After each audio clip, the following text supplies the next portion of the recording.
৩৫ লক্ষ টাকার উপরে নেশার ইয়াবা ট্যাবলেট সহ আটক অসম রাজ্যের ২ নেশা কারবারি। জানা যায়, উত্তর ত্রিপুরা জেলা পুলিশ সুপার ভানুপদ চক্রবর্তীর নেতৃত্বে গোপন সূত্রের ভিত্তিতে ধর্মনগর কালীবাড়ি দিঘির পশ্চিম প্রান্তে নেশা কারবারিদের ধরার জন্য ওঁত পেতে বসে থাকে পুলিশ।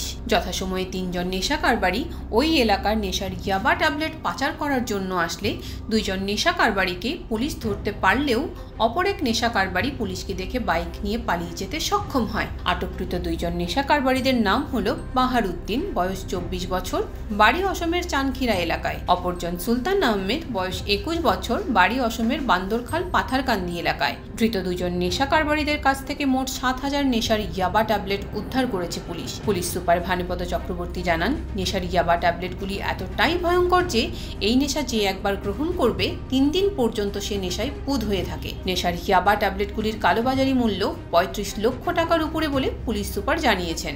ধৃত ২ জন নেশা কারবারির বিরুদ্ধে পুলিশ NDPS ধারায় মামলা নিয়ে জোর জিজ্ঞাসাবাদ চালিয়ে যাচ্ছে। এই নেশা কারবারির সাথে আর কে কে জড়িত রয়েছে। পালিয়ে যাওয়া অপর এক নেশা কারবারিকেও অতি সত্বর আটক করার জন্য তল্লাশিতে নেমেছে পুলিশ।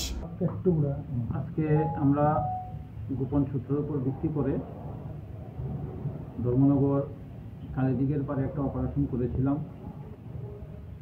ত্রিপুরাকে নেশামুক্ত করার যে লক্ষ্য আমাদের রাজ্যের মাননীয় মুখ্যমন্ত্রী, সেই লক্ষ্যকে সামনে রেখে রেজের সময় আমরা ২ জনকে ধরতে পেরেছি।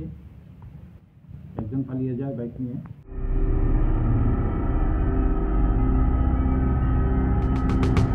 ত্রিপুরা থেকে বিক্রম কর্মকারের রিপোর্ট, ইউ বাংলা টিভি।